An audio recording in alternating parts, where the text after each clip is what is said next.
liridailah syafaati Rasulillah.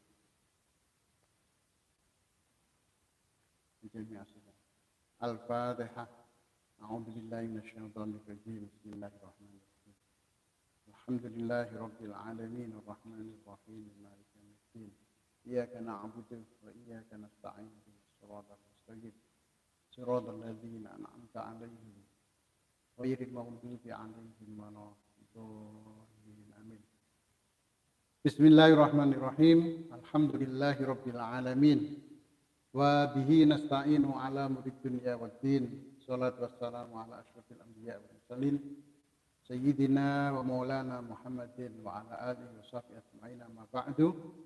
Fa inna asdaqal hadits kitabullah wa khairal huda huda Muhammadin sallallahu alaihi wasallam wa khairal umuri awsatuha wa kullu muhdatsatin bid'ah. Wa bihi qala babu ziarati kubur khauliyan. Bab tentang ziarah kubur secara tahunan.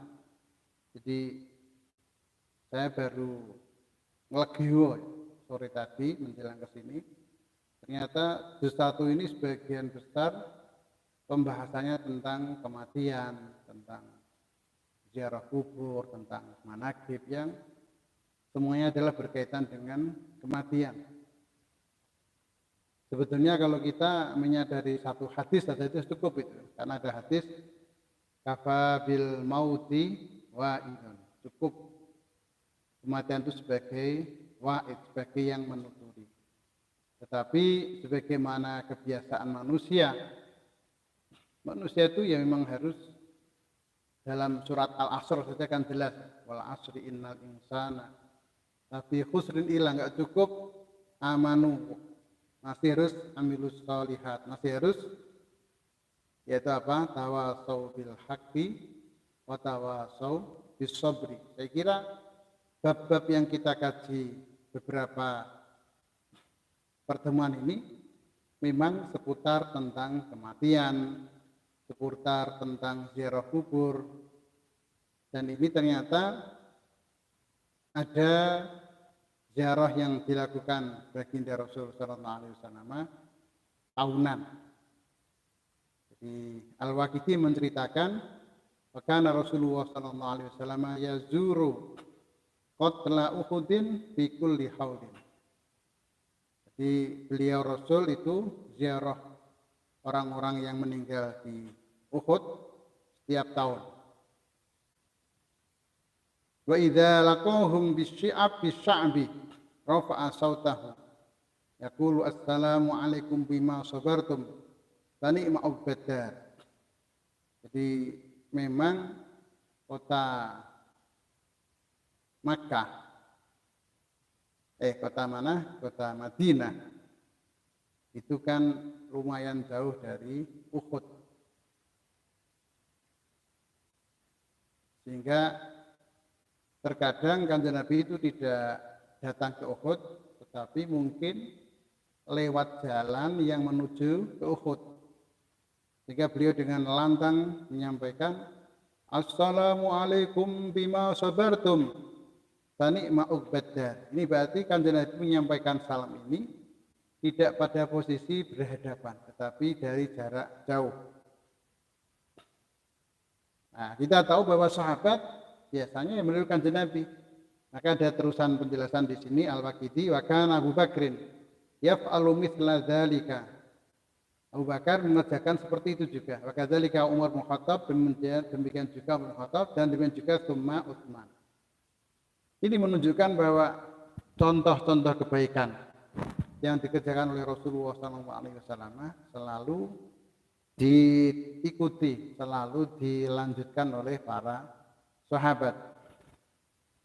Di antara para sahabat memang ada seorang sahabat yaitu Abdullah bin Umar yang termasuk sahabat yang suka kalau orang Jawa itu nampak tilas.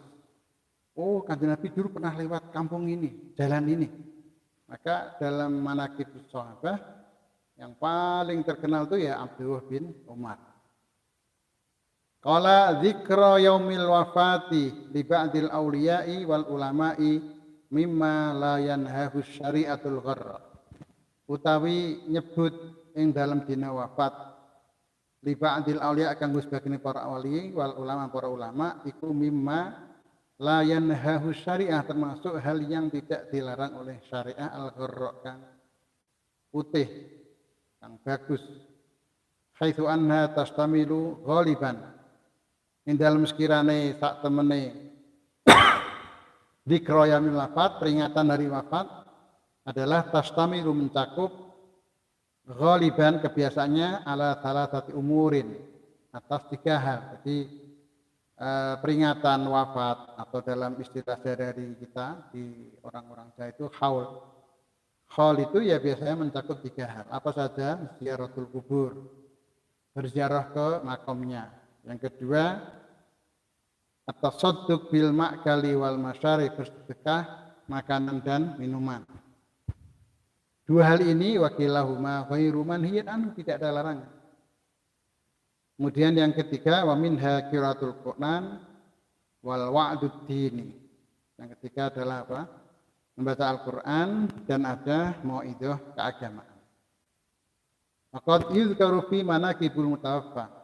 Kadang dalam acara haul itu dilakukan juga pembacaan manaqib orang yang meninggal dunia. Wadzalika mustahsanun, yang demikian adalah hal yang dianggap baik. Lil hafi krana dorongan ala suluki tariqa ing atase ngambah dalane al mutawaffa al mahmud kang dipuji. Artinya membaca biografi, membaca manaqib orang yang meninggal dunia tidak ada lain adalah dengan tujuan kita mengingat-ingat kebaikan orang yang sudah meninggal, berusaha mengikuti kebaikan-kebaikan yang pernah dilakukan. Dan kalau kita mengikuti kebiasaan orang sekarang, hal itu tidak harus tokoh, tidak harus orang yang sebagai tokoh, tapi siapapun boleh atau bisa saja mengadakan acara yang sama.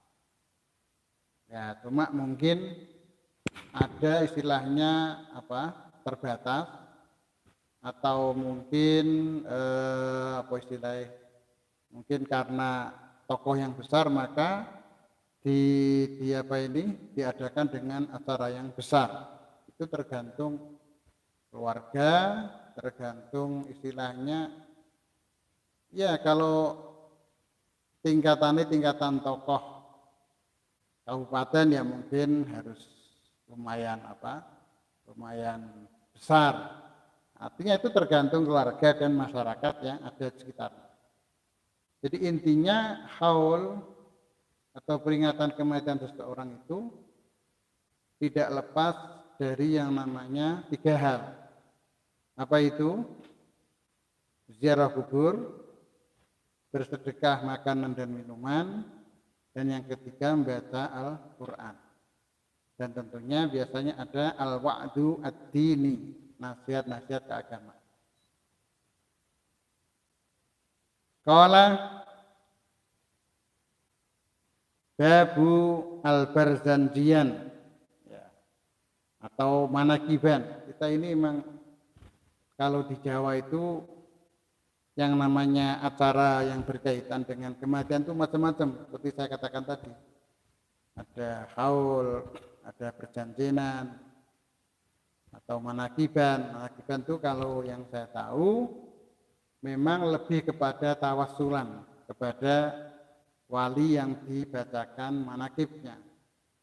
Kebanyakan dari kita memang manakib Sayyidi Syekh Abdul Qadir Al-Jilani, tetapi kan sebagian orang ada yang manakib Sayyidi Syekh Abdul Hasan Asyadzili. Ada juga yang lain biasanya. Ya monggo.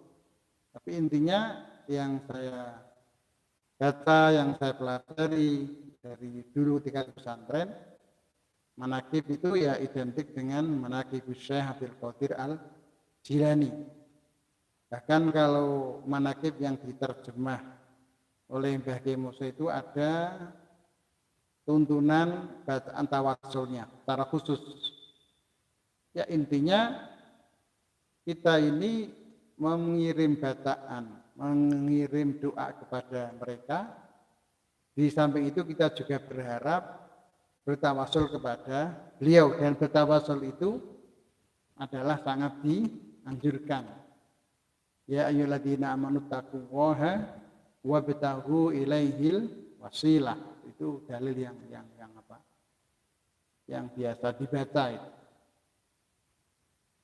Waqad warada fil athar an sayyidil bashar sallallahu alaihi wasallam annahu qala man warraha mu'minan faka'annama ahyah. Barang siapa membacakan riwayat hidup orang mukmin, maka seolah-olah dia menghidupkannya. Ya, karena membaca biografi itu kan berarti menceritakan kebaikan-kebaikannya. Lalu kalau orang yang menangi apa ya? Ya menangi. Nah, kan berarti pernah bergaul dengan dekat. Maka seolah-olah di hadapan dia itu orang yang dibacakan manaqibnya.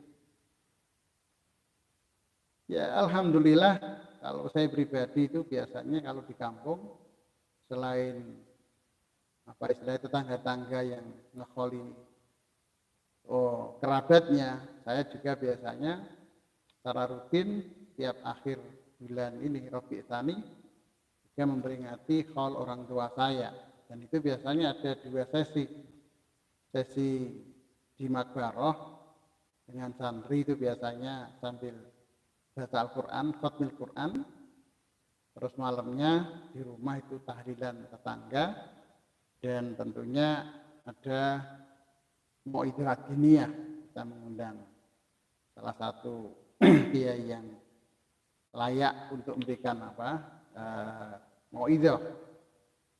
Alhamdulillah. Dan memang kalau kita ngekholi orang tua kita itu paling tidak kita secara tidak langsung mengundang atau mengumpulkan saudara-saudara kita.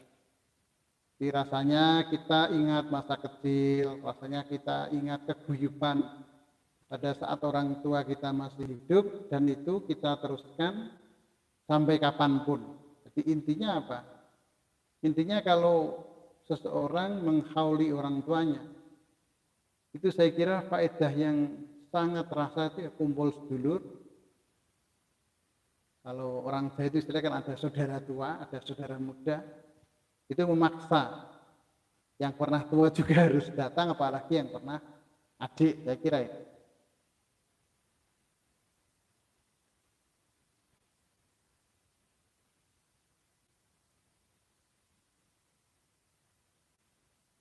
Dalam kitab Hikam, ini seputar hikmah.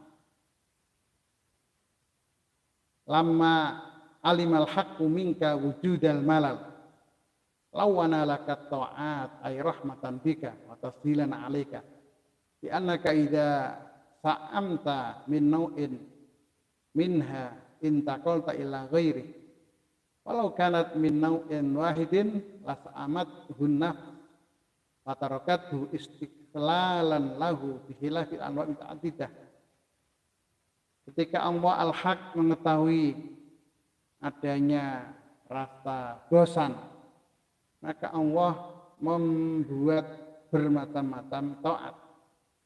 Ini tidak lain adalah dalam rangka rahmatan bika, sebagai rahmat untuk kamu, atas dian alaika, dan memudahkan untuk kamu. Karena li'annaka idza sa'amta min nau'in minha intaqalta ila ghairi.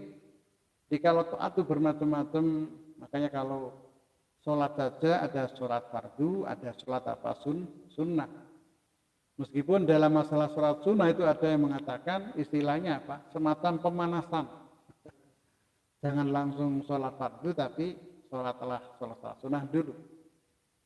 Tapi kita tahu juga bahwa sholat sunnah itu juga macam-macam. Ada sholat sunnah yang berkaitan dengan rawatib.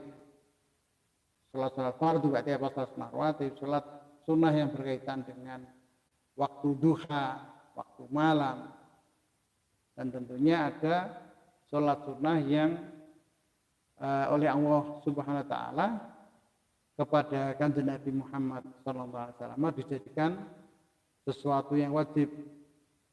Wa minal laili fatahajjat bihi nafilatan lak asa ayyab'atsaka rabbuka maqaman mahmuda. Itu salat malam yang bagi umat manusia itu sunnah, tetapi baginda Muhammad sallallahu alaihi wasallam berdasar itu adalah nafilatan lak memang, tapi apa? Maknanya ya wajib. Nah, bagaimana dengan kita? Lah, kalau kita bisa mengikuti, kalau kita bisa mencontoh, maka kategorinya tentunya walakum fi rasulillahi uswatun hasanatul liman kana yarjullaha wal yawmal akhir wa dzakarallaha katsiran. Jadi untuk sholat malam memang saya kira ada ayat yang memberikan dorongan kepada kita. Yang ayat tadi bercerita tentang tanda-tanda orang ahli surga. Surat apa ya? Saya kok lupa. Al-Baqarah mungkin. Ayat itu terakhir ada penutupnya wabil asharihum yastaghfirun. Orang-orang yang ketika waktu sahar beristighfar. Waktu sahar itu kapan? Ya, waktu sahur makan sahur berarti sebelum apa subuh. Katakanlah kalau subuhnya sekarang jam 4 kurang 5 menit, ya berarti ya maksimal setengah 4. Kalau kita bisa membiasakan itu, alangkah indahnya, alangkah bagus. Kembali ke sini. Kalau kanat min nau'in wahidin la sa'amatun nafs, kalau seandainya itu hanya satu jenis, satu macam, maka jiwa itu akan bosan dan akan meninggalkan itu karena apa? Istiqlalan lahu bihilafi anuda, karena hanya sekedar apa ya? Ya berpindah saja. Karena nafsu itu biasanya kan ingin bermacam-macam. Jadi makanya taat itu oleh Allah SWT bermacam-macam agar kalau tidak ini bisa yang lain. Wasya'atmu nafsi an la taduma ala halin wahidin bal tanzuru fil ahwal ala taranal insana idza dawama ala ta'amin wahidin tas'amhu nafsuhu. Kama waqa'a li Bani Israil, ini cerita tentang bahwa nafsu manusia itu kalau hanya makan satu jenis makanan, wah itu bisa bosan. Ala taranal insan tadi. Ini terjadi dan terbukti pada siapa? Pada kelompok Bani Israil. Jadi kita bukan masalah apa-apa, tapi hanya menjelaskan bahwa taat yang bermacam-macam itu menjadikan manusia bisa memilah-milah, bisa memilih-milih, dan bisa tetap taat dengan model, dengan pilihan yang bermacam-macam.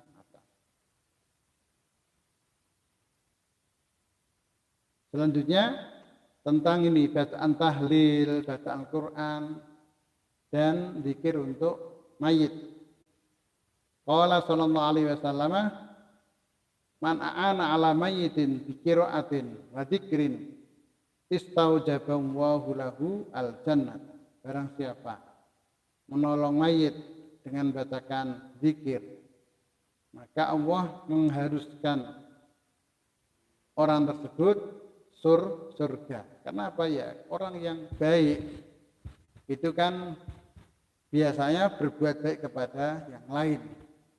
Kalau dia itu berbuat baik kepada orang yang meninggal dunia, tentunya paling tidak ada dorongan agar dia itu juga meniru orang yang meninggal dunia dengan membacakan bacaan-bacaan untuk yang meninggal.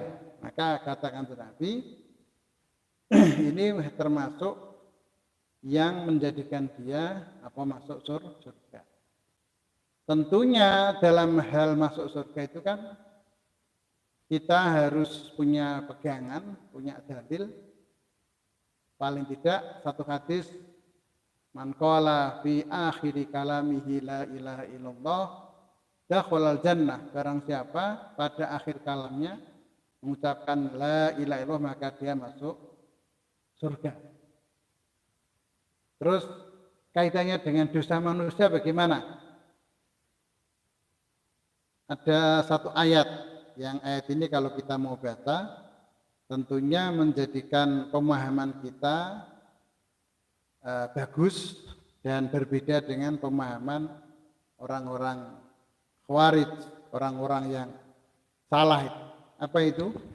Bismillahirrahmanirrahim. Innallaha la yaghfiru ayyushraka bihi wa yaghfiru ma duna dzalika liman yasha. Sungguhnya Allah itu tidak akan mengampuni apabila dipersekutukan. Jadi kalau dosane wong wis mempersekutukan Allah itu enggak ada ampun sama sekali.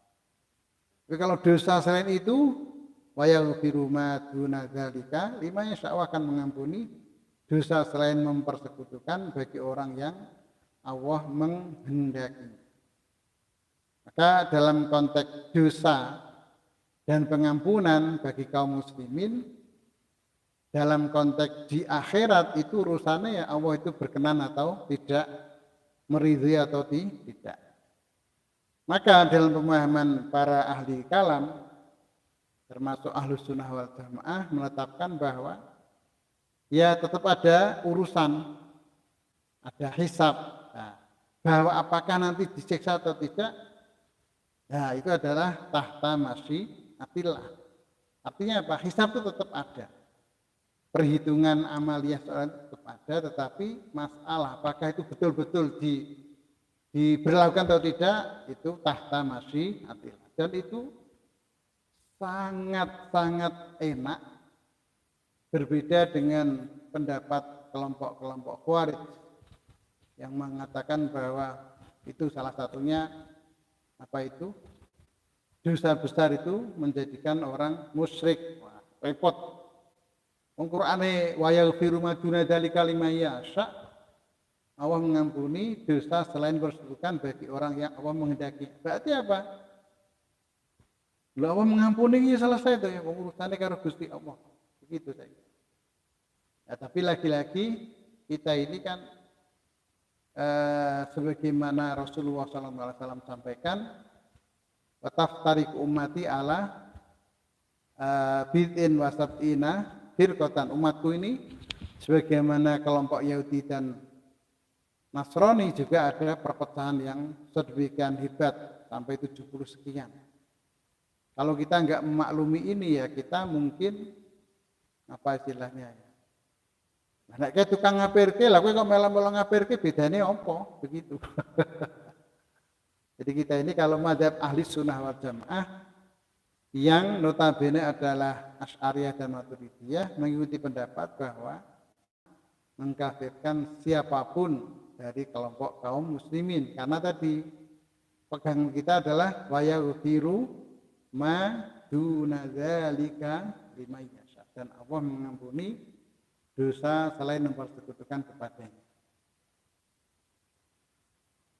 Qala wa 'anin nabi sallallahu alaihi wasallam annahu qala tasaddaqu ala anfusikum wa al amwatikum walau bi syarbati ma'in fa illam taqdiru ala dzalika wa bi ayatin min kitabillahi ta'ala fa illam ta'lamu syai'an minal qur'an fad'u lahum bil maghfirati war rahmah fa innallaha wa'adakum al ijabah.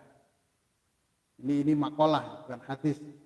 Memang diawali dengan ali nabi, tapi kan kita nggak tahu sanadnya. Jadi kita lebih menyatakan sebagai makalah bahwa ada makalah, bersedekahlah kamu terhadap diri kamu dan terhadap para orang-orang yang meninggal, meskipun sedekah itu hanya dengan seteguk air. Kalau nggak bisa gimana? Fa ilam takdiru ala dzalika fa bi atim, kita pilih ya, membacakan ayat 1 atau berapa. Kalau nggak bisa baca Al-Quran, fa ilam ta'lamu syai'an Quran fad'u lahum bil maghfirah, kita mendoakan mereka mendapatkan ampunan dan rahmat. Jadi intinya apa? Bahwa kita ini dianjurkan membaca sesuatu untuk mayit begitu. Maka yang paling penting kata penutup ini akan saya baca.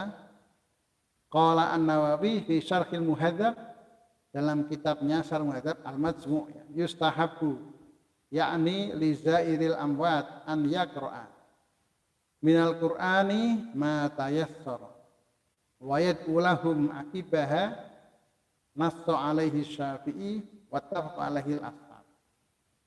An-Nawawi berkata dalam Al-Majmu' Syarh Muhadzab, disunnahkan bagi orang yang berziarah orang yang meninggal agar membaca Al-Quran yang meskipun sedikit, lalu berdoa kepada mereka setelah membaca tadi, di mana hal ini adalah termasuk apa yang disampaikan oleh Imam Asy-Syafi'i tentunya dalam kitab Al-Um ya. Wattafaqan ashab, dan para ashabus Syafi'iyah sepakat atas apa yang disampaikan oleh Imam Syafi'i. Dalam bahasa fikih, al-ashab itu memang mengandung dua pengertian. Ashab itu bisa murid langsung Imam Syafi'i, atau al-ashab maksudnya ya para pendukung mazhab Imam Syafi'i. Dan yang kedua ini saya kira yang paling sering. Maka sangat layak, sangat mudah dipahami bahwa Imam Syafi'i radhiyallahu anhu biasanya dalam kitab Al-Um itu juga menjelaskan pendapat-pendapat pribadinya yang dilengkapi dengan Al-Quran dan hadis. Nah, tapi kalau misalnya nggak ada hadis, ya maka dikuatkan dengan ijtihad beliau, dan nanti diperkuat oleh para al-ashabnya, ashabus Syafi'iyah. Saya kira itu, kita ini sudah di penghujung sore. Sebentar lagi akan maghrib, kita akan naikkan salat maghrib berjamaah. Semoga kita bisa istiqomah mengkaji masalah-masalah yang berkaitan dengan Ahlus Sunnah wal Jamaah, dan kita juga selalu menunaikan sholat dengan berjamaah. Allahumma amin. Demikian, semoga bermanfaat. Wallahu muwaffiq ila aqwamit thoriq. Assalamualaikum warahmatullahi wabarakatuh.